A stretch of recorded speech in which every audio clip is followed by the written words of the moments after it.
Todos bem-vindos para mais um episódio do Pode Crer. O entrevistado dessa semana, o nosso pastor Flávio. Seja bem-vindo e sinta-se à vontade, pastor. Pastor, mas assim, como é que foi a história da sua conversão? Explica um pouco pra gente. Então, a minha conversão é o seguinte. Na verdade, eu sempre tive conhecimento do evangelho em si, né? Como eu disse, minha avó, né, sempre evangelizou. E também tem um irmão, que é o mais velho, que é o Efraim, que também sempre levou o evangelho para dentro de casa, né? Depois que ele se converteu também, ele foi o primeiro a se converter, não lembro a data, mas faz muitos anos. E aí, então, ele também levava o evangelho para lá. Eu participei da igreja metodista quando era mais novo, né? Fazia escola dominical lá, né? Na igreja metodista, que é chamada a do Brasil, né? Ou a tradicional. Aí, depois, na minha adolescência, por volta dos 12, 13 anos, eu comecei a frequentar a igreja católica. Então, eu ia na missa da igreja católica, nos domingos de manhã. Chegou a virar coroinha ou não? Isso é um pouquinho mais para frente, vou chegar lá. Por que a gente ia na igreja católica? Onde é a Câmara Municipal hoje, vocês já devem ter falado do Salão da Ceia, né? Então, ali onde é a Câmara Municipal hoje era o Salão da Ceia. E era um salão, realmente, que tinha um palco, né, lá na frente. Garotada comanda. Exatamente, e muitas cadeiras ali. Então, o que a gente fazia? A gente ia para a missa de manhã, acabava a missa, a gente ia para o Salão da Ceia.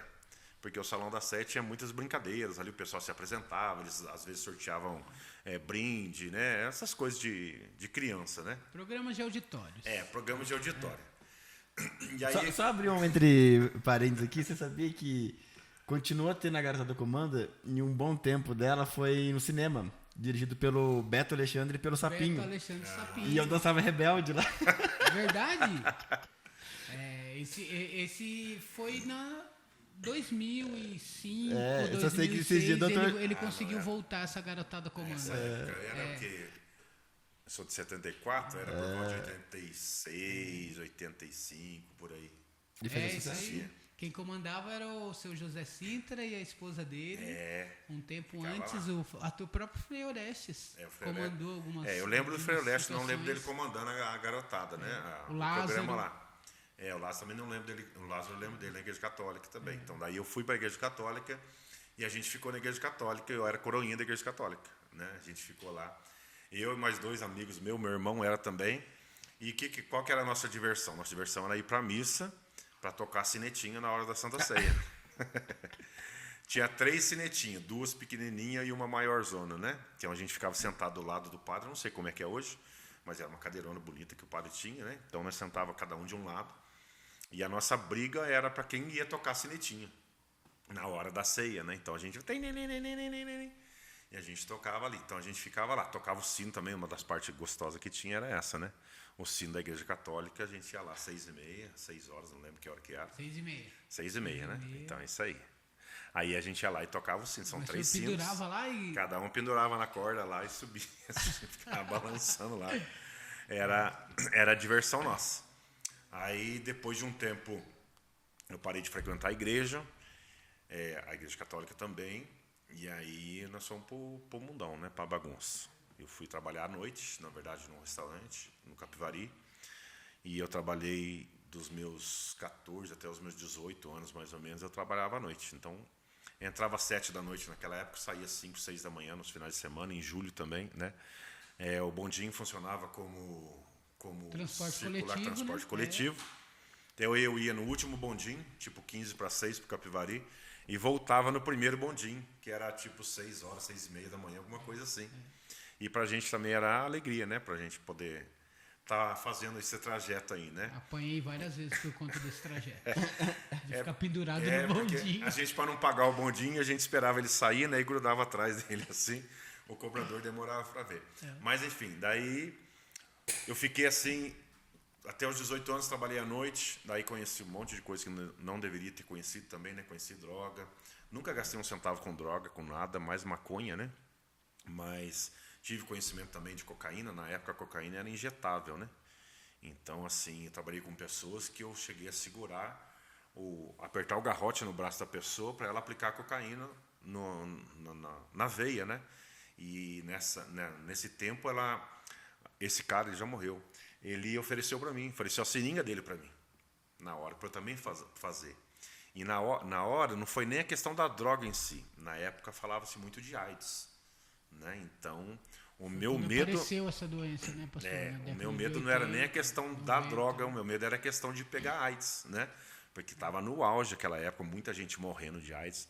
E ali deu um start na minha cabeça. Falei, nossa, o que eu estou fazendo da minha vida, né? De estar enfiado nesse meio, embora trabalhando, nunca gastei, graças a Deus, nunca fui viciado também, né? A ponto de ter que fazer alguma recuperação, estar numa clínica, nada disso.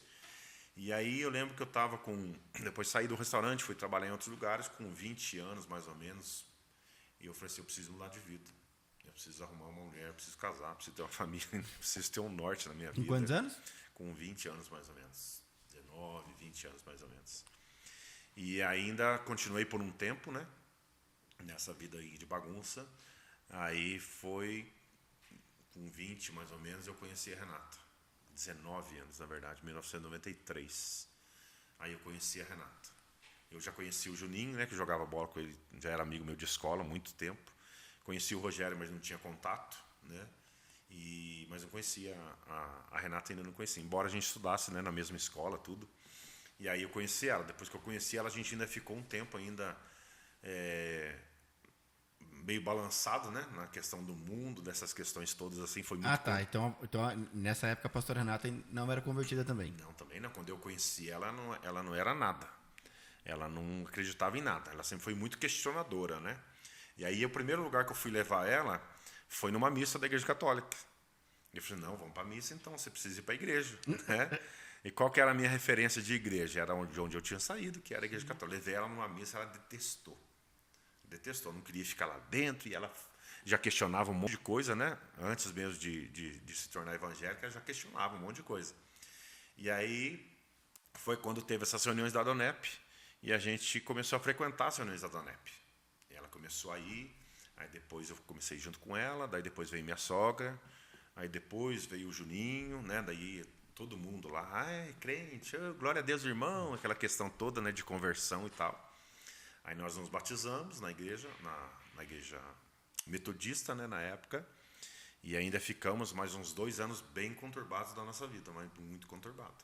Foi só por Deus que mas segurou então o papel, para a gente entender, o papel do casamento, da união do senhor com a pastora Renata, se deu na conversão da família toda dela? Não, foi antes um pouquinho, já tinha convertido o Juninho e já tinha convertido a minha sogra. Eles já tinham convertido. Nós já tínhamos a Lívia, né? Que nós tivemos a Lívia sem estar casado, né? Então a gente já tinha a Lívia e eu morei por um tempo dentro da casa da minha sogra, né, num quarto. Aí depois a gente mudou para a casa da minha mãe, que era um quarto também, uma suíte que tinha atrás da casa da minha mãe, e nós moramos lá. E aí nós continuamos ainda nesse tempo de Adonep e também de igreja depois, né, para fortalecer um pouco mais. Aí a gente começou a ir para a igreja. Na verdade, a Renata começou a ir para a igreja, né? Como eu já conheci, então eu falei assim, deixa ela ir. Né? Ela começou a ir, ela começou a gostar, e aí ela foi pega realmente por Jesus, né? Se converteu, e aí eu fui e comecei a frequentar a igreja com ela. Né? Daí depois, quando a gente estava mais firme na igreja, nós não éramos casados, e naquela época, para batizar, a igreja exigia o casamento. Então tinha que casar no civil. E aí o meu irmão, o mais velho, que pagou o casamento para a gente. Aí nós casamos no civil, mas a gente não quis fazer nada de casamento na igreja, entrada de noiva, nada. O que a Renata decidiu fazer? Ela decidiu fazer um culto para que o pai dela pudesse ir no culto, que a intenção era que o pai dela se convertesse, né? E aí, nesse culto que a gente fez de ação de graças, né, pelo nosso casamento, e o pastor ia orar pela gente, tudo ali, aí o Sr. Hermógenes foi no culto, e ali naquele culto ele se converteu. Que da hora. Naquele culto, naquele dia ele se converteu. Que da hora. E aí ele ficou na igreja também. E aí, depois de um tempo, o Fernando já estava convertido em São Paulo, que ele morava lá, né? E aí o que mais demorou ali para vir foi o Rogerinho. O Rogerinho deu um pouquinho mais de trabalho para nós, para todo mundo ali. Mas depois de um tempo, daí a Lígia se converteu também, o Cadu, né, tal. E aí o Rogerinho também depois se converteu e a família inteira, graças assim a Deus, foi. hoje é convertida. Pastor, duas perguntas. Como é que foi esse processo da sua consagração como pastor e como pastor assumir a igreja CVC aqui de Campos? Foi muito difícil, porque, na verdade, não é algo, pelo menos para mim, que eu nunca almejei, né? Eu nunca quis ser, né? Porque eu não tinha noção também do que era ser um pastor. Quando eu me converti por amor a Cristo verdadeiramente, né? Por reconhecer tudo que Ele fez. E eu comecei a trabalhar na igreja. Eu trabalhei como diácono na igreja, eu fui líder de jovens, eu fui líder do louvor, fazendo todas as coisas que tinha para fazer, o que eram apresentadas para a gente fazer, né?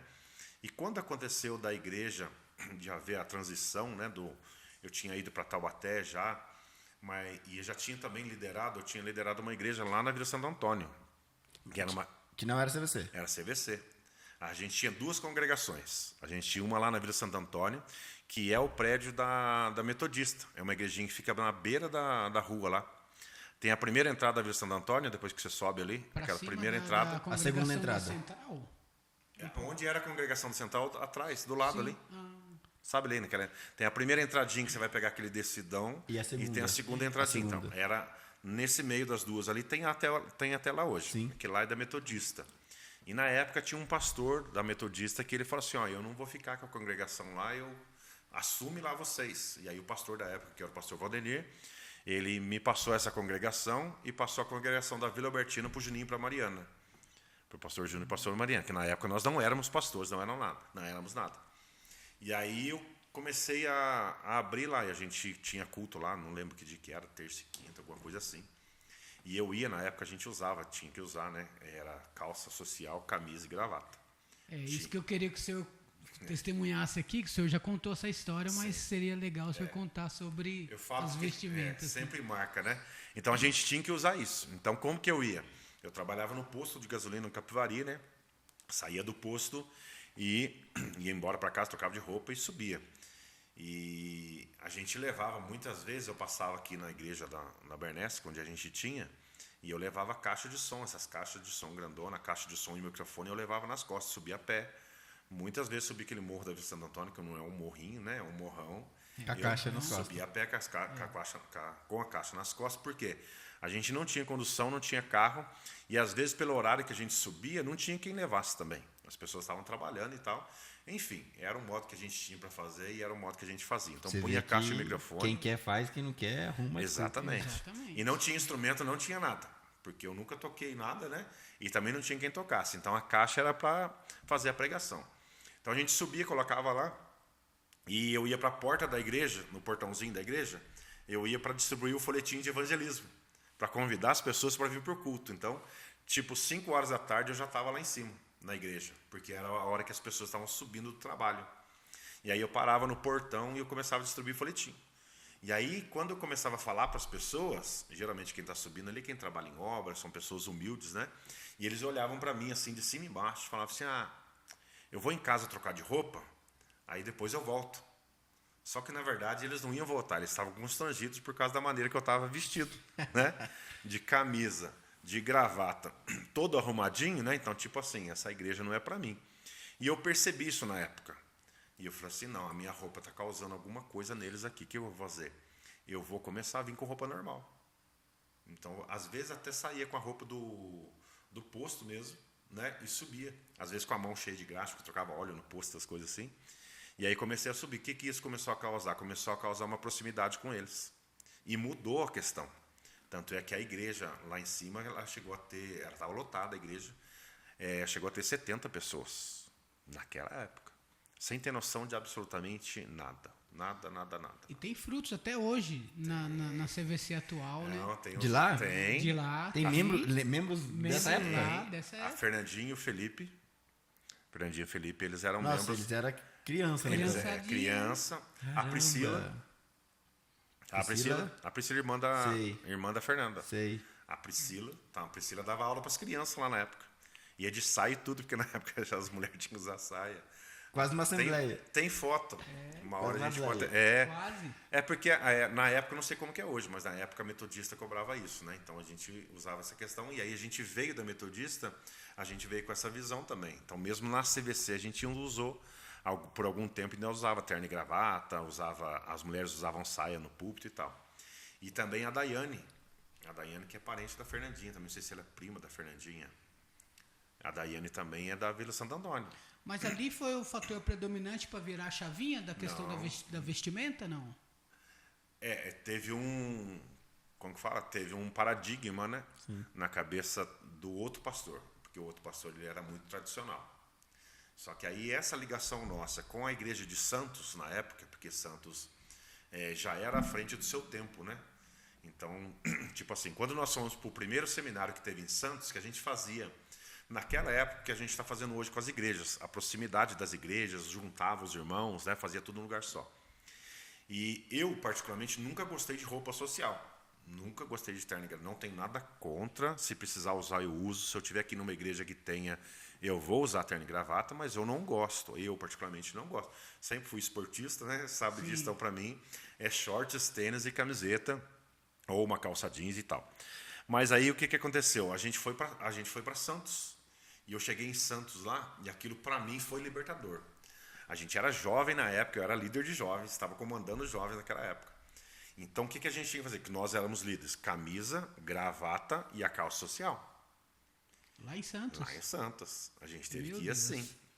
Aí chegamos na igreja de Santos. A igreja de Santos já estava à frente do seu tempo, porque a visão dele já era essa que a gente está hoje. Então, quando eu cheguei lá, o pastor da época, que era o pastor Antero, estava em cima do púlpito, de bermuda, bota e camisa polo. Na hora que eu vi aquilo, eu falei assim, é isso aqui que eu quero para mim. Mas a gente não podia falar nada, por quê? Porque tinha um pastor da igreja. Então, como é que você vai contra as ordens do pastor? E aí nós fomos lá e falamos, pastor, libera a gravata pelo menos, porque é muito calor aqui, lá é quente, né? Libera a gravata para nós, aqui não tem ninguém de gravata aqui, pastor, só a gente e tal. E eu falei assim, olha o pastor Antero para o senhor ver como é que ele estava e tal. Daí o pastor não teve muito por onde sair, né, coitado também. Aí ele, não, então tá bom, não preciso usar gravata e tal. Aí, na época lá, a gente tirou a gravata. Aí, quando nós voltamos para Campos, nós já voltamos com essa questão também. Porque esse pastor Cacau também, que eu falei que me ajudou muito, me discipulou, ele já ia passando essa visão também para a gente. Das vestimentas, que não é errado, né, em si, mas que também não tem necessidade, né, e para a gente não tinha. Então, a gente foi quebrando essa questão, entendeu? Fomos quebrando. Agora, a questão que vocês perguntaram do pastorado, nunca entrou na cabeça. Nunca entrou. Eu fiquei, mesmo depois de consagrado, eu fiquei por 8 anos dentro da igreja sem assumir o meu pastorado. Eu não me achava pastor, achava que não era para mim. Mas já tinha sido consagrado. Já tinha sido Já consagrado. estava à frente da igreja. Já estava à frente da igreja. E por muitas vezes eu falo isso para as pessoas, porque por testemunho, né? A falta de identidade que ela faz com a gente. E eu entreguei a chave da igreja 3 vezes em cima do púlpito da igreja. Da nossa igreja. Onde a gente era do lado do Ramalar. Eu tirei a chave do bolso, coloquei em cima do púlpito e falei assim, quem quiser assumir a igreja, a chave está aqui, pode pegar. Sem problema nenhum. Não vou ficar chateado com ninguém, não vou brigar com ninguém, entendeu? Porque eu não me via como, né? Então essa falta de identidade causava essa questão. E isso causava o que também nas pessoas? Uma insegurança. Porque como é que esse cara que está na frente, que ele é o pastor, né? Ele vai levar a gente para onde? Se nem ele sabe para onde ele está indo. Se ele está sem estabilidade, né? Exatamente. Então, várias questões a respeito de identidade, né? Que bateram em mim, batem em várias pessoas também, até um dia que eu escutei uma pregação. Então, daí numa pregação do pastor Josuel, ele pregou sobre a identidade dos discípulos, né, de Jesus, e ali eu entendi o meu chamado. Ali naquela pregação, naquela noite, a chave virou. Então, se eu sou pastor, agora eu vou ser pastor. Não importa se eu tenho capacidade, se eu não tenho, se Deus me chamou, então alguma coisa Ele tem comigo. Né? Então não é por aquilo que eu sei, não é por aquilo que as pessoas falam, é porque Deus me escolheu. Então, se Deus me escolheu, eu vou assumir essa questão. E a partir dali eu assumi a questão. E daí o senhor acha que prosperou? Porque mais ou menos eu cheguei há uns 2 anos atrás e eu vejo que o senhor assumiu, né? Pelo menos na minha estada ali, o senhor assumiu, o senhor se colocou à frente. Parece que a obra deu um boom. Não foi bem assim. Né? A gente ainda ficou muitos anos, né? Porque imagina que eu fiquei 8 anos na igreja, então a gente estava com mais ou menos 12 anos, né, de igreja. Então, por 8 anos eu fiquei sem, então mais ou menos com uns 12 anos. A gente está com 25, uns 13 anos atrás, né? Demorou mais uns 6, 7 anos, entendeu? Para essa questão toda de, entre aspas, né, do sucesso em si, porque eu não vejo sucesso com o número de pessoas, né? Sim. Não meço sucesso por isso, de forma alguma. Mas, em se falando de sucesso, a gente pode usar essa palavra, a questão do meu chamado com Deus, independente de número de pessoas. Naquele dia virou a chave. Então, naquele dia em diante, eu passei a ter um sucesso, independente de quantas pessoas tinham na igreja, né? E Porque aí, daí, na verdade, o que eu quis dizer é que quando o senhor realmente alcançou esse sucesso, as pessoas olharam para o senhor e falaram, bom, agora ele sabe onde ir, sim, eu estou junto com ele. mudou bastante coisa, né? Nós pegamos a igreja, quando a gente assumiu, que eu fiquei realmente como pastor, a igreja nossa foi para 30 pessoas. Né? Que existiam várias questões também que tinha dentro da igreja e que a gente também não era aquilo que eu entendia como evangelho, né? Como fazer. E aí então a gente foi mudando algumas coisas e várias pessoas não concordaram com aquilo, e lógico que eles não eram obrigados a concordar também. E eles saíram. A gente chegou a fazer culto de domingo ali com 30 pessoas, 40 pessoas, entendeu? Várias dificuldades financeiras que passamos por anos, entendeu? Muita dificuldade. Mas a questão da convicção é que muda tudo. Quando você é convicto daquilo que Deus tem para fazer, independente de um crescimento, independente do número de pessoas, você é convicto daquilo. Então, se tiver 5 pessoas, 10 pessoas que entenderam a visão junto com você, não importa se ninguém entendeu também, você vai continuar fazendo. Sim. Independente de alguém ter entendido ou não. Lógico que a gente quer que as pessoas entendam, né? Não para ter seguidores, não é nada disso, mas para que as pessoas também se encaixem dentro da identidade delas, né?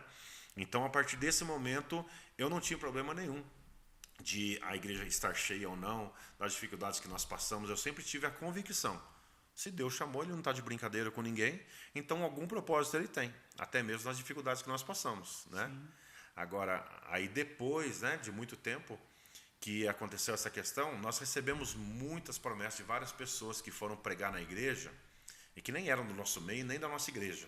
Pessoas que vieram de fora, de outra cidade, às vezes que um amigo indicava para pregar na igreja. E o que eles falavam? Eles falavam que Deus tinha um grande povo para essa igreja, para essa cidade. E aí as pessoas também cobravam, né? Pastor, Deus falou que vai mudar, Deus falou que vai ter um lugar grande. E eu saía várias vezes para a cidade. Às vezes saía a pé, procurando, né? Ia lá no Clube Abernéssia. Procurei saber como que era a situação do Clube Abernéssia, quem que era o dono, né? Porque é uma associação, né? Um clube. E aí estava tudo muito burocrático, eles têm a sede lá na subida também da Vila Santo Antônio, né?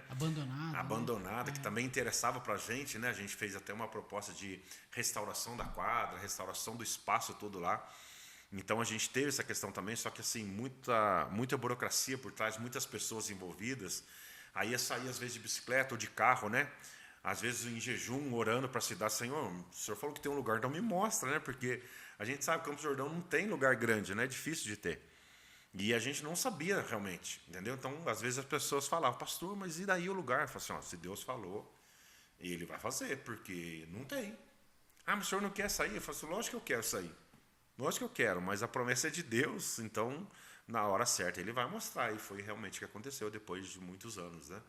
Aí apareceu aquele prédio que é onde a gente está hoje, que também, de uma forma milagrosa, a gente foi para aquele lugar. Pastor, em algum momento, nessa transição, eu falo da igreja CVC ali, que era do lado do Romalar, para onde é hoje. O senhor teve alguma dúvida, assim, que era para ir, alguma insegurança, alguma coisa? Será que eu estou fazendo alguma coisa que eu queira fazer e que não Deus queira fazer? Em algum momento surgiu essa dúvida? Sim.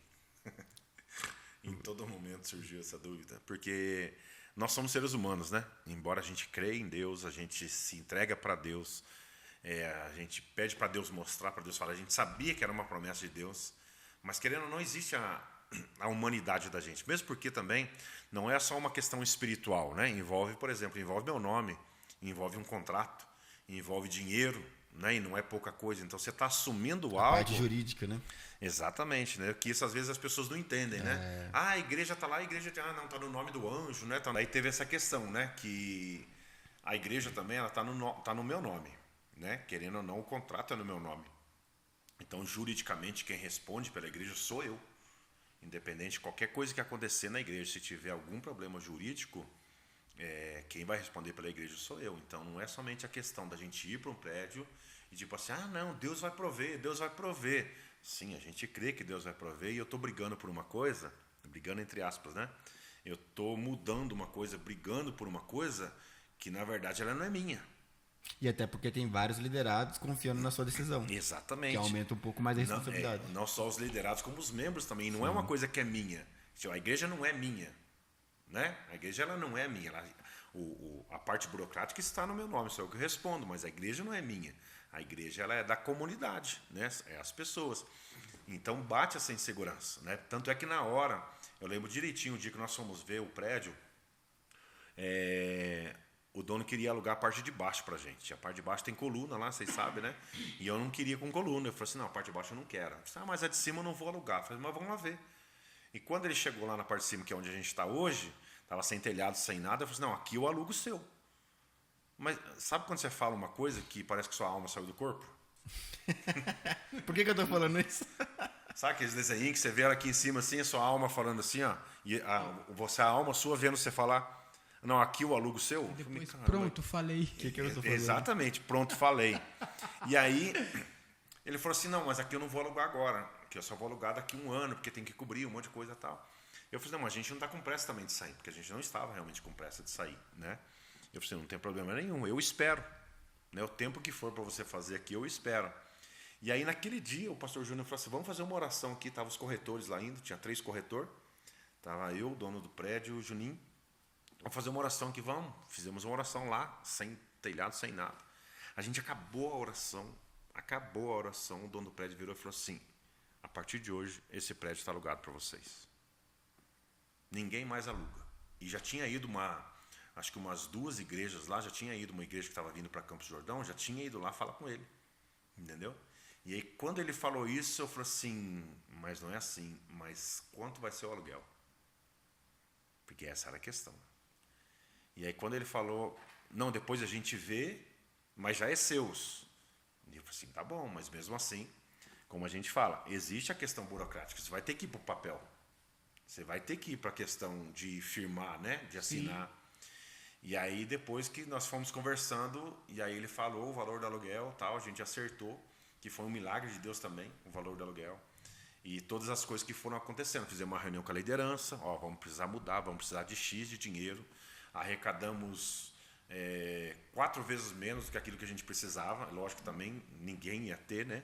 Mas o que aconteceu? Quando a gente mudou, nós fizemos uma parceria também de dar mão de obra para terminar a pintura, um monte de coisa, a parte elétrica e tal.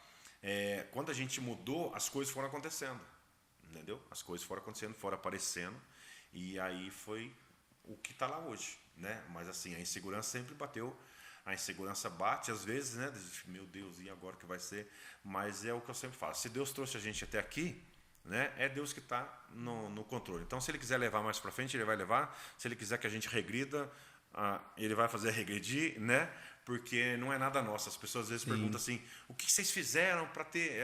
as pessoas da igreja falam, não fiz nada. E literalmente nós não confiança, né, pastor? A gente não fez nada. Absolutamente nada. Tanto é que a nossa intenção, quando a gente foi para lá, a nossa intenção, a projeção era usar metade da igreja. Porque era o que a gente tinha na outra igreja. Entendeu? Então a gente ia fazer uma parede no meio e usar metade, que era o espaço que a gente tinha lá, e conforme fosse crescendo, a gente ia aumentando colocando, né? E aí a gente fez a inauguração os 3 primeiros dias e lotou. E aí a gente falou assim, mas é porque veio gente de outra igreja, veio o pessoal de Guarujá, enfim e tal.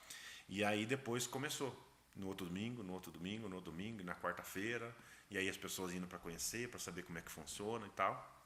E aí tornou o que tornou hoje, né? Então, é tudo por causa de Deus.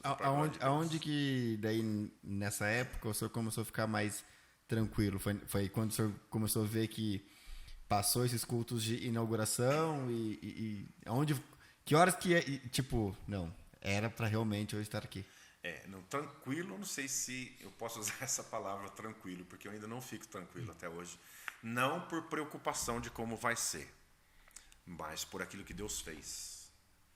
Até hoje, não posso falar muito, senão eu vou chorar. Fique à vontade, pastor.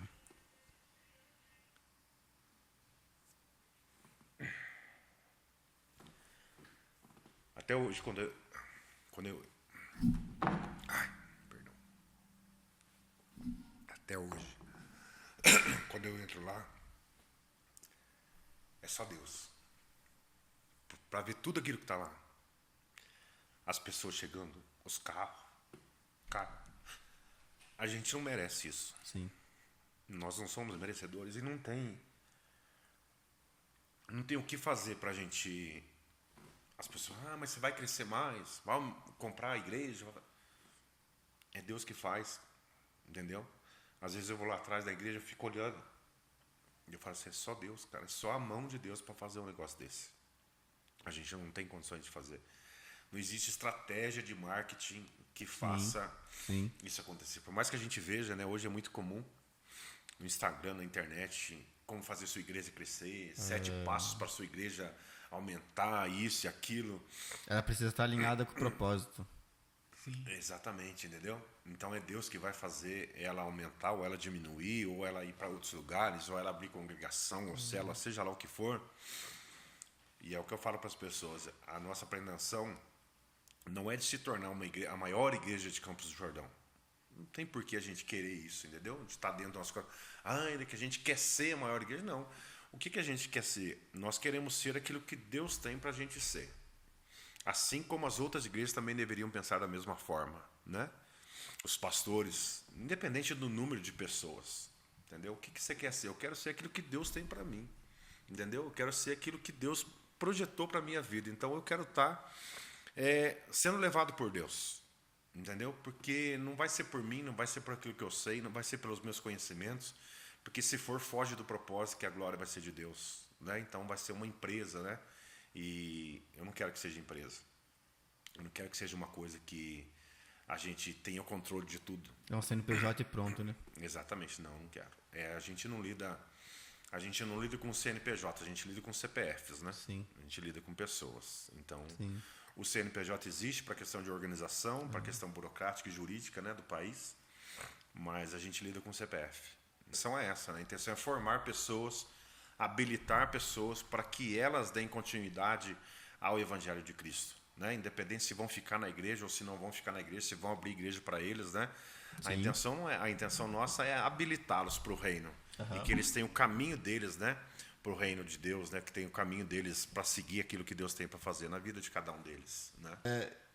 Aproveitando esse gancho, queria que o senhor explicasse um pouco para a gente. Eu acho que o senhor já falou um pouco disso, mas para deixar um pouco mais claro, qual é o propósito da Igreja CVC hoje na sociedade? Qual o papel dela na sociedade? O propósito sempre é levar a palavra de Deus, né? Em primeiro lugar, fazer com que as pessoas conheçam esse amor, né? Esse amor que é incondicional e que está disponível para toda e qualquer pessoa, né? Então, nossa intenção é levar isso para as pessoas, né? E o trabalho da igreja, não só da CVC, mas de todas as igrejas, ele é um trabalho que faz uma recuperação na vida das pessoas, né? Onde o Estado muitas vezes não chega, onde o governo muitas vezes não chega, é onde a igreja está, né? Nos lugares às vezes mais pobres, talvez não nos lugares mais pobres, mas também em casas de pessoas que estão passando por dificuldades no seu casamento, estão passando por dificuldades sentimentais, psicológicas, né? Como a gente está aí, ontem até falei a respeito do Setembro Amarelo, né? De suicídio e tal.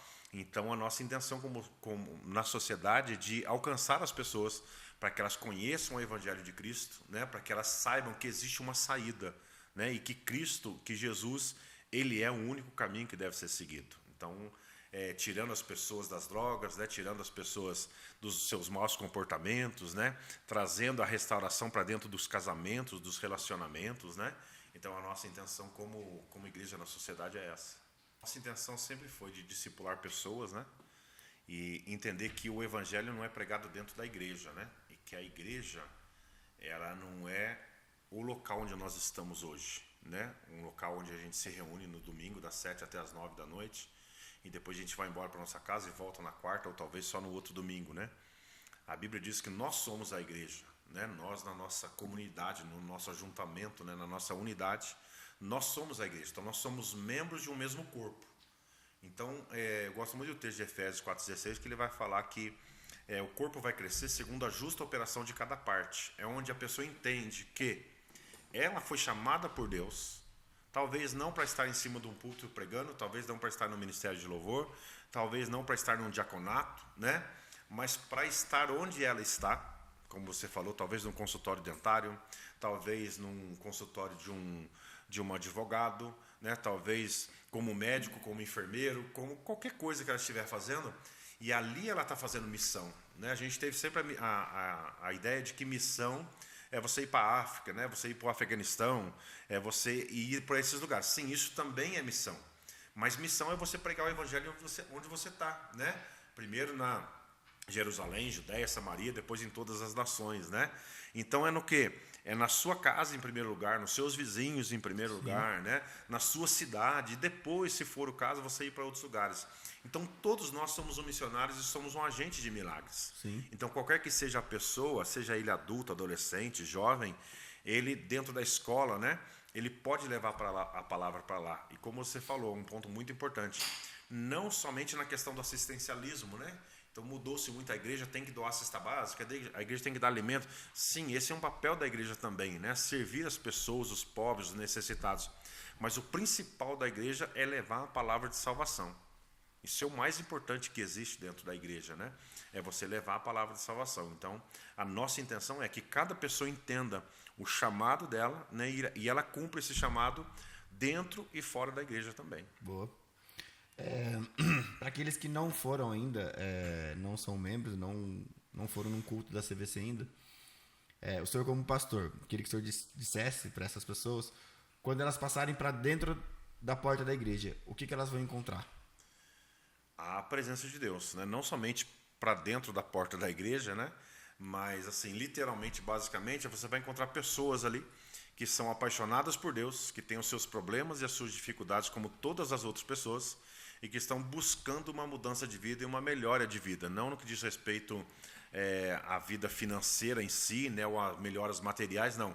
São melhoras internas, então não existe ninguém perfeito dentro da igreja. Eu sempre falo isso, a CVC não é a melhor igreja, não é a igreja mais perfeita que existe, muito pelo contrário, as pessoas que estão lá são imperfeitas, começando por mim, mas são pessoas que estão buscando melhorar, estão buscando esse Deus. Então, as pessoas que chegarem, eles não vão encontrar pessoas diferentes, a não ser pessoas que estão, talvez, com um conhecimento melhor, né, daquilo que talvez eles não tenham ainda um conhecimento. Então, eles vão encontrar essas pessoas lá dentro, eles vão ter uma experiência que eles nunca tiveram na vida deles. Isso a gente pode falar, porque não por causa de nós, né, mas por causa de Deus, que também habita dentro de cada um de nós. Não tem, eu creio que Deus ele distribui para cada um conforme Ele quer, como a própria palavra diz, né? Que Deus ele vai dar conforme Ele quer para usar para um fim específico, né? Para que a gente usa, né? Todas as coisas que a gente tem. Todos os dons que a gente tem, ele serve para quê? Para a edificação do corpo. Ele não é para mim, entendeu? Para eu falar, não, eu tenho, eu consigo, eu faço, não. Sim. Todo dom que a gente tem, ele é para a edificação do corpo. Então, tudo que a gente tem e a gente recebe de Deus, o nosso objetivo é passar para outras pessoas, né? Então, eu creio que seja um dom de Deus, como outras pessoas também têm um dom de Deus, né? Agora, é lógico, uma das questões que é interessante também a respeito do chamado, porque eu nunca gostei de pregar. É verdade, eu nunca gostei de pregar. Me porque parece. Mas Me parece, você era professor. tímido? Não, eu sempre fui tímido, né? A igreja melhorou muito, né? Eu chegava... Eu sempre fui tímido, eu só melhorava quando eu bebia, né? Na época do mundo. Verdade. Então eu bebia exatamente porque daí eu era outra pessoa quando eu bebi. Mas não aconselho isso para ninguém, pelo amor de Deus. Vai para Jesus, que é o melhor caminho. Aí quando eu ia para a igreja, eu sentava no último lugar, eu era o último a chegar e o primeiro a sair. Então eu não esperava nem a bênção apostólica. Eu não conversava, não socializava com ninguém, entendeu? Então eu não tinha essa questão. 2 pessoas para mim era muito. Fazer isso aqui que eu estou fazendo nunca na vida, mas nunca. E aí então quando eu estava na igreja, eu era do Ministério do Louvor, né? Que foi uma coisa que foi profetizada para mim também na época da Donep. Antes de eu ser crente, antes de eu estar na igreja, veio lá um abençoado lá, sempre falo o nome dele, para honrar a vida dele, embora eu não conheça, ele está com uma igreja lá em Alphaville, chamava Yusan Halawi. É um muçulmano convertido ao cristianismo. Que da hora. Na época, você procura ele lá na internet, ele tem uma igreja no Alphaville. E esse pastor, na época que ele veio para Campos, ele que fez um mover aqui em Campos, na Donep e tudo. Ia lá no Salão da Ceia, um culto à noite, um salão lotado. Aí eu estava lá no fundo, né, como sempre, sentado lá no fundo, ele apontou o dedão assim para mim, você aí. E aí a gente sempre acha que não é com a gente, né? Não, Olha vocês. pro lado, olha pro outro. Camisa creme, eu lembro direitinho, tá com a camisa creme de barquinho assim, camisa creme. Aí chamou eu lá na frente e falou assim, ó, você vai ser líder de louvor e vai estar dentro de uma igreja. Eu falei assim, esse cara é maluco, nem da igreja eu vou, nem cantar eu canto, ainda mais ser líder de louvor. E aí, enfim, passou-se o tempo, a gente foi para a igreja, eu fiz parte do Ministério do Louvor, mas não era líder, fiquei muito tempo só fazendo parte do Ministério do Louvor, cantando. E aí um dia lá a gente estava no ensaio de quinta-feira, a pastora Marli, que era a líder nessa época. A pastora Marli, no ensaio de quinta-feira, falou assim, Deus falou comigo, a partir de hoje o Ministério do Louvor está na sua mão e eu não fico mais. E aí ela saiu, passou o ministério, eu assumi o Ministério do Louvor. Daí o que eu fazia? Eu gostava muito de cantar, né? É uma coisa que fluía assim, tipo fazer as escalas, essas coisas tudo, fluía, então eu gostava muito de cantar. E aí quando houve a transição da igreja, que eu fui para ser pastor, aí eu tive que deixar um pouquinho o Ministério do Louvor, porque não dava para eu fazer as duas coisas, né?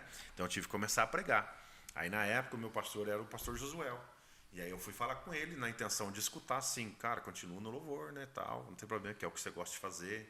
E aí eu falei, pastor, o negócio é o seguinte, cara, eu não sou muito chegado de pregar, cara, não gostava, dava um desespero em mim preparar a mensagem, ter que entender, e eu nunca fui de entender muito a Bíblia assim, sabe? A questão de história, de rei, a pastora Renata dá aula, dá show, entendeu? Ela entende a Bíblia, ela lê a Bíblia, aquela Bíblia cronológica. Gente do céu, eu fui ler aquilo lá um dia, eu fiquei maluco. Porque é tudo na ordem cronológica, os versículos é tudo fora daquilo que a gente está acostumado. E a pastora Renata sabe inteirinho os reis, a época, quem foi, pai de quem, marido, filho, essas coisas tudo. Eu não sei, até hoje, se você me perguntar essas coisas, eu ainda não sei responder muita coisa para vocês. Mas o senhor lê bastante, então, né, pastor? Aí, o que aconteceu? Eu falei para ele falou assim, olha, no caminho que você está, não tem outra história, você vai ter que pregar. Gostando ou não, você vai ter que pregar. Daí eu falei, então não vai ter saída mesmo, né? Aí saí do louvor, e aí comecei a trajetória para pregar, né? E aí foram vindo palavras de Deus. Por isso que eu falo que é dom, né? Várias pessoas trazendo profecias e palavras de que Deus estava me dando palavras de sabedoria, que Deus estava me dando entendimento da palavra, que Deus estava me dando autoridade na palavra e tal. E aí eu fui tomando posse daquilo. E também essa questão, eu detestava ler, sempre detestei ler, sempre na minha vida. O que eu lia, antigamente tinha jornal, né? Eu lia a manchete do jornal, aquela maior zona assim, ou aquelas menorzinhas que tinha, e acabou. Uma prova de português uma vez, eu não lembro o livro que era, mas o professor deu uma prova do livro, e o que eu fiz? Eu li o começo do livro e o fim. Só os comecinhos e o fim do livro. E a prova que ela deu, caiu o quê? O meio. O meio do livro. Dancei. Mas, enfim, depois que eu comecei, daí recebendo essas palavras, eu falei assim, não, eu preciso honrar, né, o ministério que Deus está me dando. Sim. Então, assim, daí comecei a ler, né? Não leio assim tanto quanto as pessoas imaginam, né? Mas para nível de um Brasil, né, que a cultura não é de leitura, né? Eu leio até que, assim, significativamente bastante, né? Sim. E aí eu procuro estudar mais sobre isso, procuro saber mais sobre pregação, Por isso, sobre homilética, sobre exegese, essas questões todas, né? É assim, é muito difícil, né? Mas o que eu falo para as pessoas, não é por isso que você vai ser um pregador com sabedoria, sim, ou um pregador igual, né? Não é por isso. O que vai fazer a diferença é a identidade sua. Sim. É quando você assume sua identidade em Deus, independente daquilo que você sabe fazer ou não sabe fazer, daquilo que você estudou ou não estudou. A dependência sempre é de Deus, entendeu?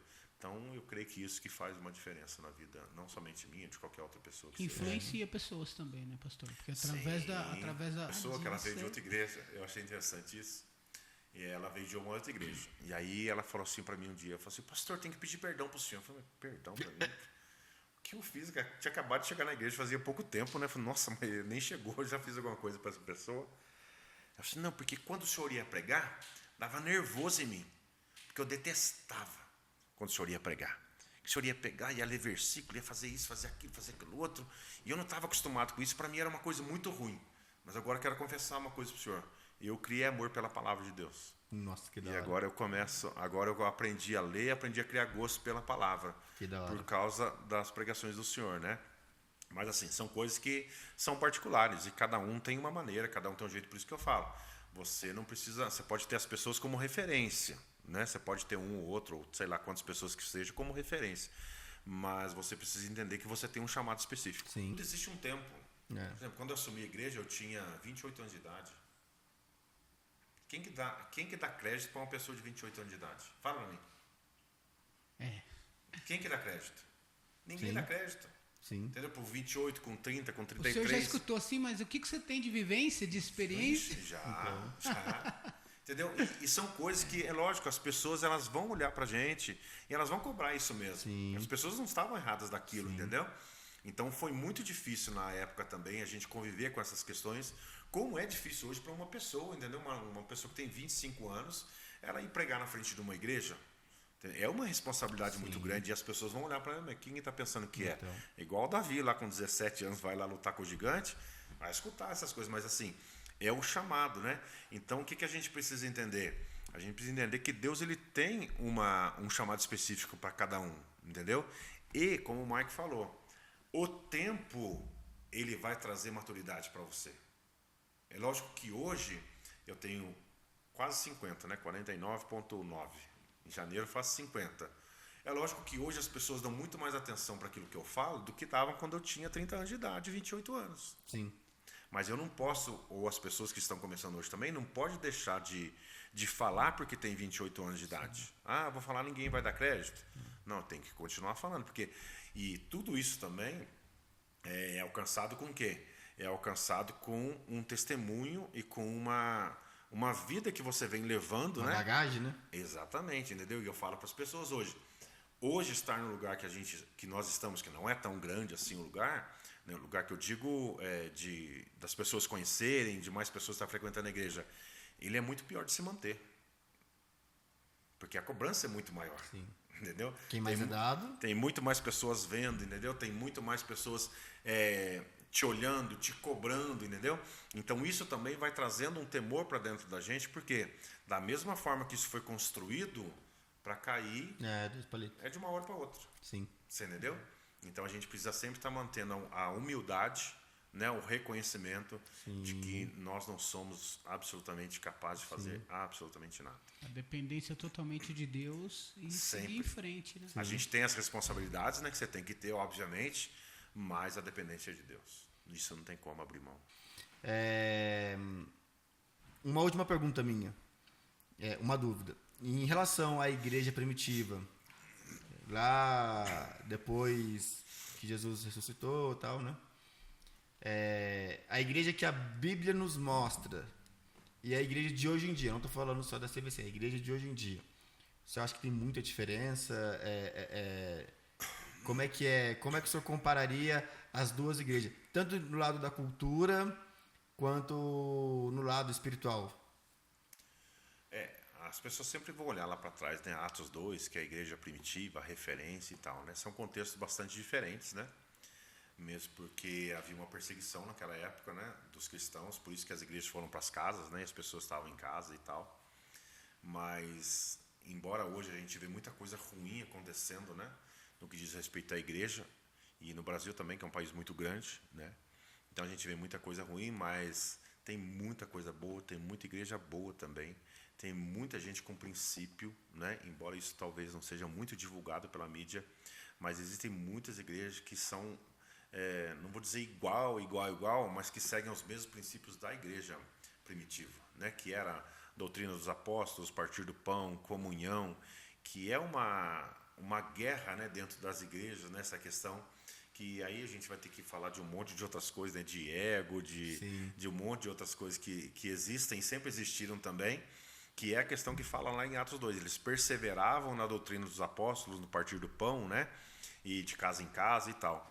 Por que perseveravam? Porque não é uma coisa fácil, né? A própria palavra perseverar já está dizendo que é uma coisa que eles tinham que ter esforço, né? Ou eles tinham que se esforçar para poder fazer. A igreja hoje é da mesma forma, né? Então existem todo tipo de pessoa que frequenta uma igreja, né? E o nosso, vamos dizer assim, nosso trabalho, né, diário é aquele trabalho de formiguinha, de ir convencendo aos poucos, um por um, que ele tem um chamado e que ele pode estar no meio, né? E que a gente pode viver em comunhão. Então, assim, graças a Deus, a nossa igreja, falando da CVC, né? Como eu falei, nós não somos a igreja perfeita, né? Mas, assim, é uma igreja muito abençoadora. A gente viveu o que a gente vive ali dentro. É uma igreja que tem um coração voltado para Deus, literalmente. É uma igreja que busca a palavra, que busca a comunhão, né? Embora nós temos os desafios e as dificuldades, né? Mas, assim, eu creio que a gente está no caminho. Né? Como tem muitas igrejas também por aí que também estão no caminho. Né? Uma das coisas interessantes que a gente precisa ter de igreja, eu sempre falo para as pessoas, é referência. Frequentem outras igrejas. Vão para igrejas que estão à frente do seu tempo, né? Na sua frente. Então, a gente sempre frequentou, por exemplo, quando a gente estava na outra igreja ainda, por muito tempo a gente ia na Igreja Renascer em São Paulo, a gente ia na Bíblica da Paz, a gente ia nessas igrejas que eram maiores, né? E a gente chegava lá, a gente via aquilo tudo, né, funcionando, e não é pela grandeza em si, né? Não é por aquilo da grandeza, por dinheiro, não é nada disso. É pelo evangelho que se é pregado e para as pessoas que são alcançadas, por aquilo que é transformado na vida das pessoas, né? Então as pessoas falam assim, mas você não quer crescer? Lógico, todo pastor quer crescer, toda igreja quer crescer. Agora, eu não quero crescer somente para ter número de pessoas. Eu quero crescer porque o evangelho pode ser pregado para outras pessoas. Sim. Então, antes, na outra igreja, a gente tinha 150 lugares. Nessa uma, a gente tem 250. Então, é lógico que o evangelho está sendo pregado para mais pessoas. Então, se eu tiver a oportunidade de pregar para 500 e eu ter 500 pessoas dentro da igreja, ou 5.000, né, que é a nossa intenção, dar 10% de Campos do Jordão para Jesus, que seria 5.000 pessoas mais ou menos, se a gente tiver condições, Deus nos der condições de fazer isso, é isso que a gente vai fazer. Sim. Não é para ser maior nem melhor do que ninguém. É simplesmente esse crescimento, né, um pouquinho ordenado, né? Isso que eu vejo que o senhor preza muito. Ter uma organização, crescer com planejamento, até para se manter, né? Sim. Porque para poder alcançar 5.000 pessoas. É uma gente, coisa que eu né? falo assim, igual eu falei quando a bastante. gente ia alugar o prédio da igreja, né? É uma coisa que eu falo assim, mas eu não sei como que isso pode acontecer e como que vai acontecer. Mas esse é um desejo que a gente tem, né? De alcançar, de dar isso para Jesus. Não é para nós. Sim. É para Jesus, Sim. entendeu? Então o que a gente precisa? Trabalhar seriamente com o evangelho, com a palavra, e não entrar nessas fórmulas mirabolantes que existem por aí, né? De querer um crescimento, assim, não. Se Deus tiver que fazer, isso vai acontecer. Mas a gente precisa estar preparado para isso acontecer, né? Então, por isso que a gente está discipulando pessoas. Como crescer a sua igreja em 30 dias. Existe e essas essa questões preparação, eu percebi um pouco mais, principalmente os líderes, buscando um pouco mais um paralelo com a igreja da cidade. Sim. Né? Em relação dos cursos, do planejamento, e isso é bacana, porque a igreja da cidade também ela teve um crescimento a partir de um ministério e foi crescendo, né? Tudo com planejamento, organização. E o senhor podia falar um pouquinho sobre essa proximidade CVC e igreja da cidade, ou até nem proximidade, mas semelhanças. Sim. Isso foi uma das referências, né? Depois a gente conhece a igreja da cidade quando ela ainda estava lá no início da José Longo lá. Era Batista ainda. Era Batista, era PIB, né? Atrás do bombeiro ali. A gente ia nos Altos de Páscoa que tinha lá, que já era uma igreja grande. Né? Acho que era uma concessionária na época, não lembro. Sim. E já era uma igreja grande. Então já era uma igreja de referência para nós. Referência, como eu sempre falo, não é na questão só do tamanho, mas na forma que se trabalha, né? De como se é pregado, como se é tratado as pessoas e tal. E aí depois a gente participou também da transição dali para o outro local, que para nós era uma coisa, gente, inimaginável. Imagina você sair do local que você estava, praticamente no centro de uma cidade, e você vai para o meio de um nada que era lá, onde está a igreja da cidade hoje, né? E aí você vê hoje linha de ônibus que foi criada especificamente para a igreja, né? Então, o asfalto, chegou asfalto lá na igreja. Teve uma evolução, tem uma faculdade lá de medicina, se eu não me engano, do lado. Então, eu participei de reuniões de homens lá na igreja da cidade. Homens de honra. Homens de honra, quando ainda nem estava terminado lá. Entendeu? A gente participou só numa parte da arquibancada lá que tinha, arquibancada. É tipo uma arquibancada que tinha lá em cima, e eles ministrando lá embaixo, assim, ficava lá no alto. Então a gente viu tudo aquilo crescendo e a gente viu como que Deus faz, né? Porque aquilo também não é uma questão somente do homem em si, é algo de Deus, né? Sim. Então é uma igreja referência? É uma igreja referência. A gente sempre participa também de ministrações que tem lá. Nesses tempos atrás a gente participou com uma parte da liderança de um dia inteiro com eles, desde o café da manhã, almoço, café da tarde e o culto à noite, né? Então a gente pôde conhecer a igreja, como é que eles funcionam, mas assim, é algo hoje impensável, né? Por exemplo, no domingo eles têm 25 ministrações simultâneas dentro da igreja. 25 ministrações simultâneas, contando com o culto de criança, a separação da kids, tu imagina. Tudo acontecendo ao mesmo tempo. Tudo acontecendo ao mesmo tempo. 25, você entendeu? Mas aí tem o quê? Tem uma preparação, tem uma escola, né, que ensina e várias outras coisas. Pessoas que estão dispostas, que compraram a visão, né? Que você não faz nada sozinho também. Era né? isso que eu ia chegar, porque para chegar num crescimento que teve essa igreja, houve uma preparação. Pessoas tiveram que apoiar o projeto e abraçar o projeto. Sim, né? exatamente. E esse projeto nasceu com o pastor Carlito Paz, e que, pelo menos na minha ida para a CVC, eu enxerguei muito ele, muito Jesus na vida do Carlito Paz e muito Carlito Paz na vida do Senhor. Então isso fez com que eu e minha família possamos frequentar a CVC, porque a gente queria um modelo semelhante aqui, próximo, e que a gente pudesse abraçar o projeto para crescer junto. Né? E isso é bem bacana, porque eu acredito que a maioria dos que estão lá, principalmente a liderança, pensa dessa maneira. Isso é importante. A intenção nossa é exatamente essa, né? O desafio de todo líder, né? É fazer com que as pessoas acreditem que o que ele está fazendo é o que Deus falou com ele. Porque, infelizmente, a gente vive num país que é democrático, né? E aí as pessoas vêm para a igreja e acham que a igreja também tem que ser democrática, né? Foi o que Moisés mais sofreu no deserto com o povo. E não funciona essa questão da democracia, né? Eu entendo também que a questão de você ser o líder que manda, que todo mundo tem que obedecer, também não é a visão que eu tenho de líder. Então a gente tem que ir aos poucos fazendo discípulos, né, para que as pessoas entendam onde que você quer chegar, onde Deus mostrou para você chegar. Então é um desafio, mas assim, a gente tem alcançado, né, esse objetivo. Existem pessoas ali, uma boa parte da nossa liderança, né, que está com a gente faz anos. Então a gente tem batido na mesma tecla sempre, a gente tem trabalhado a mesma questão. Então a gente não pode perder o foco, né? Porque as pessoas falam, mas vai falar a mesma coisa sempre. Você tem que falar até que a pessoa entenda, até que a pessoa comece a fazer por vontade própria e tal. Então existem pessoas que vão desistir no meio do caminho, que é normal também, que não vão concordar também, que também é normal, que ninguém é obrigado, né, a fazer a mesma coisa que está fazendo. Então esse é o desafio nosso. Mas essa questão da referência é que ela faz a diferença. Então a gente olha para lá e fala assim, não, é possível chegar. Entendeu? Então o que a gente faz? O que eles estão fazendo? Que caminho que eles seguem? Eles oram. Eles jejuam. Eles buscam a Deus. Eles esperam Deus confirmar. Você entendeu? Não é simplesmente assim, uma igreja grande, tem dinheiro, então tudo que eles quiserem eles fazem. Não. Tem tudo uma ordem. Você entendeu? Então o que a gente vai colocar aqui também? Lógico, pela minha vontade, você não quer comprar o teu, lógico que eu quero comprar. Você não quer aumentar, lógico que eu quero aumentar. Você não pensa em fazer lógico que eu penso em fazer. Eu, particularmente, minha carne, minha vontade pensa. Mas o que a gente tem que entender? Que é Deus que vai fazer, na hora dele, do jeito dele, no tempo dele. Entendeu? Então o que a gente faz? A gente coloca os nossos propósitos diante do Senhor e espera que Ele confirme, né? Que Ele mande a parte financeira, a provisão, as questões todas que têm para ser feitas, e aí as coisas vão acontecendo.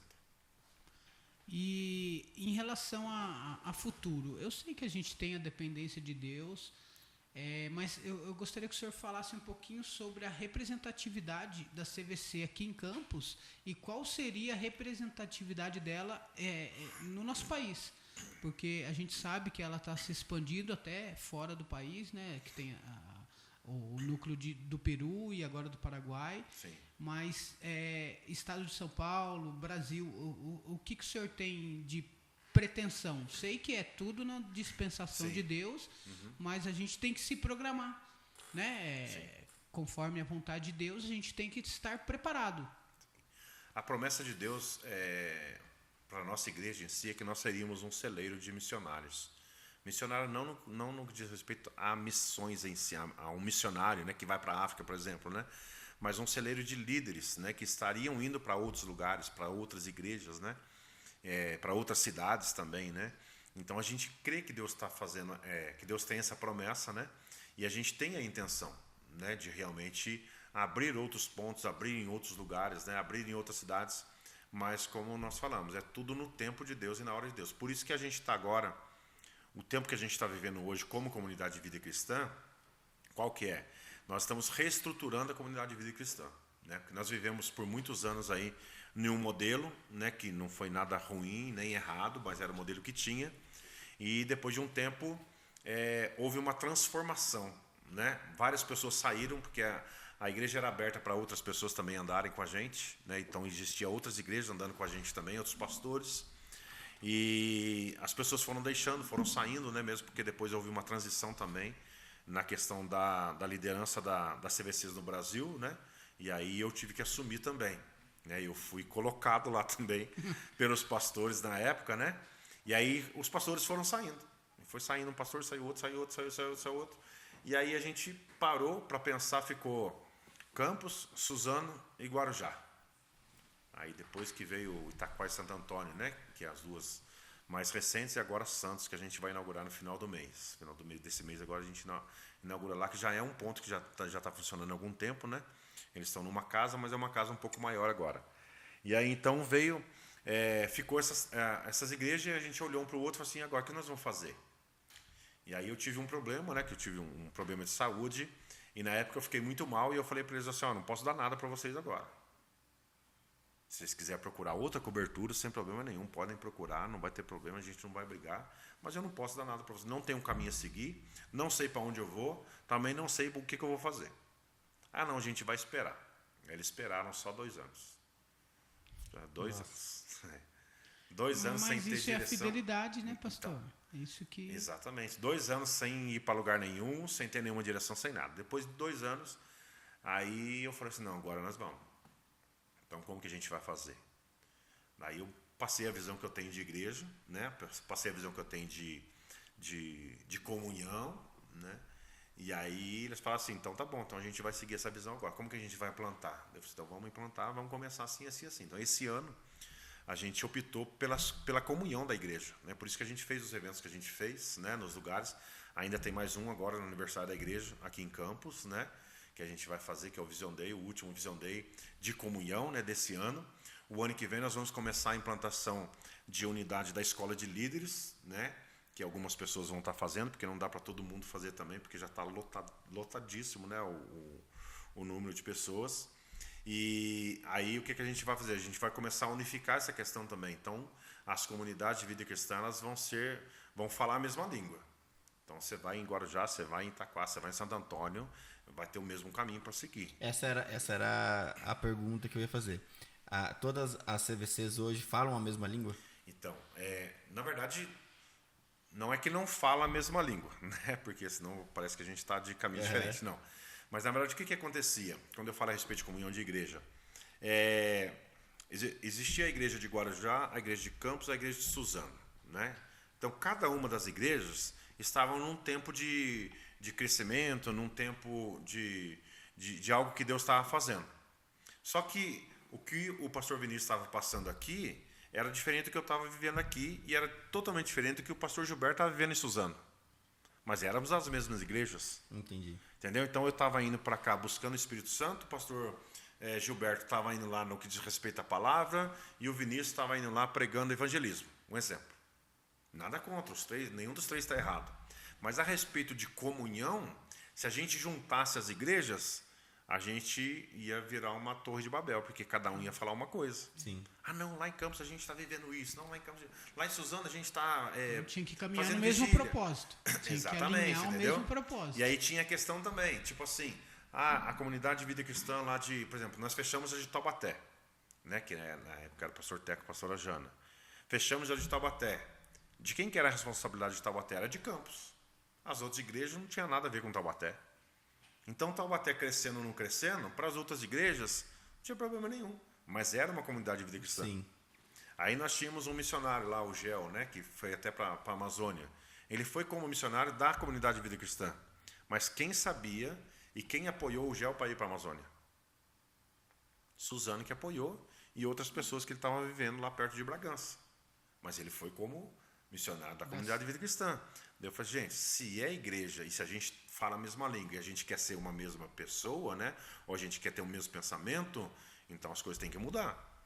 Se um está Não. sendo enviado, é responsabilidade de todos. Exatamente. todos, Se é. o gel está indo para a Amazônia, então toda a igreja vai participar e vai enviar o gel para lá. Igual Santo Antônio, que é a menor, acredito eu. Sim. É responsabilidade de todas. Sim. Então, agora nós estamos trazendo essa questão, Legal. entendeu? Porque bacana. antes Santo Antônio era responsabilidade de quem? Só de Campos do Jordão. Entendeu? Então, Campos que mantém ali Santo Antônio. Campos que se vira com Santo Antônio. É lógico, para nós é mais fácil porque nós estamos mais próximos, como Itaquá está mais próximo de Suzano. Então, para se dar essa Como Guarujá cobertura... está mais Aonde perto de tanto- Santos. Isso, então. exatamente. Entendeu? Aonde tanto hoje está estabelecida a comunidade de vida cristã? Então, são nesses lugares. É Santos, Guarujá, Suzano, Itaquá, Campos e Santo Antônio. Santo Antônio. No Isso. Peru? No Peru, aí tem várias igrejas. Tem mais de 50 igrejas no Peru. Entendi. CVC? CVC, todo CVC. Tem mais de 50 igrejas espalhadas para o Peru. Quem que é o pastor presidente de todas né? Pastor presidente da CVC? Então, no Brasil sou eu Tá. e no Peru é o pastor Edgar. E mundial. Então, mundial, nós não temos, que seria uma cobertura apostólica, que seria o pastor Dennis Walker, né, que foi aquele que eu falei, mas hoje ele tá afastado por questão de saúde, de idade também, né, e provavelmente quem está entrando no lugar dele é um sobrinho dele, que estava com a gente no Peru agora, faz pouco tempo, né, Andrew Walker. Aquele senhor que estava no vídeo esses dias que eu vi, Isso. ele é? Sentado? É. Ele é o Dennis Walker. Que da hora. Ele é o Dennis Walker. Que da hora. Hoje ele mora em Las Vegas, né? Ele que fundou praticamente as igrejas no Peru. Ele que discipulou o pastor Edgar. Desde 1973, 74, por aí. Que da Ele hora. que ensinou. Ele é um implantador de igreja mesmo, né? Foi ele que Apóstolo ensinou. mesmo.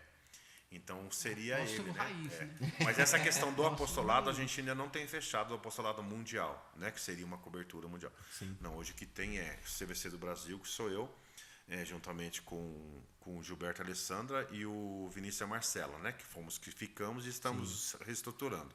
E no Peru, o pastor Edgar. Sim. Pastor Edgar, E a esposa daí no Paraguai, no Paraguai é cobertura do Peru. A CVC do Paraguai, ela é cobertura do Peru por estar fora do Brasil, né? O pastor Edgar pediu uma ajuda pra gente, porque nós estamos mais próximos, né? Tipo Foz do Iguaçu, né? E Paraguai ali é junto praticamente. Então a gente está ajudando, né? Dando uma força ali. Mas a intenção é abrir ali, já está aberto, né? No Paraguai, Foz do Iguaçu e Argentina. Pegar a tríplice fronteira ali fronteira. e abrir igrejas ali. Aí ficaria mais fácil para a gente dar o suporte também, né? Sim. Mas a do Paraguai, quem dá a cobertura lá é o pastor Edgar. E tinha uma unidade no Rio de Janeiro também. Tínhamos uma unidade no Rio de Janeiro, essa igreja do Rio fechou na pandemia, né? Foi quando o Teco foi para lá também, foi pastor lá, era o pastor Daniel no Rio de Janeiro. Campo Grande? Campo Grande, Rio de Janeiro. E aí essa igreja fechou, né? E hoje ela é uma outra igreja lá, o prédio é alugado. Esse prédio já era da CVC, né? Do pastor de lá. E hoje funciona uma outra igreja lá, o pastor ele não está pastoreando, nem ele nem a esposa dele. Então, hoje no Rio não tem mais igreja da CVC, né, em si. Eu gostaria que o senhor desse uma mensagem, né, para a gente poder finalizar e fazer um paralelo sobre a vida do senhor e a caminhada de CVC. Amém. Agradecer, né? Agradecer a Deus, agradecer a vocês aí por esse projeto aí. Agradecer também por fazer parte do início, né? O primeiro aí. Que Deus abençoe em nome de Jesus. Os próximos que virão serão muito melhores, né? Amém. E que alcance vidas, que as pessoas que estarão escutando aí, né? Sejam abençoadas também, rendam a sua vida a Jesus, né? Entregue o seu coração para Jesus. Ele é o único caminho, é o único que veio para nos dar salvação. Então, é somente através dele que a gente consegue ser, né, e falar desse amor tão grande. E a nossa caminhada com Cristo a respeito da CVC, né, em si, foi a igreja onde me deu um norte, né, para que eu seguisse os princípios do Evangelho, né, de Cristo, que é o perdão, o amor, a comunhão, o caráter, né, que é uma das questões que a gente fala muito, o caráter de Cristo impresso dentro de nós, né, o coração aberto para Deus, para que realmente a gente... Todos os dias a gente esteja mudando, né? A gente esteja buscando ser uma versão melhor de nós mesmos, né? Não competimos com ninguém para ser melhor do que os outros. A gente compete com a gente mesmo, né? Para ser. Então é isso daí. É um pouquinho da história da comunidade de vida cristã, né? Em Campos do Jordão. E é um prazer para a gente, né, tá contando um pouco daquilo que Deus tem feito. A gente sabe que tem muito mais, e a nossa intenção é que outras pessoas também conheçam o Evangelho, né, não somente através da CVC, mas de todas as outras igrejas em Campos do Jordão também. Então, que Deus abençoe cada um. Obrigado, Elton. Obrigado, Michael, né, todos aí que estão trabalhando aí também nos bastidores aí. Deus abençoe a vida de vocês e até o próximo aí.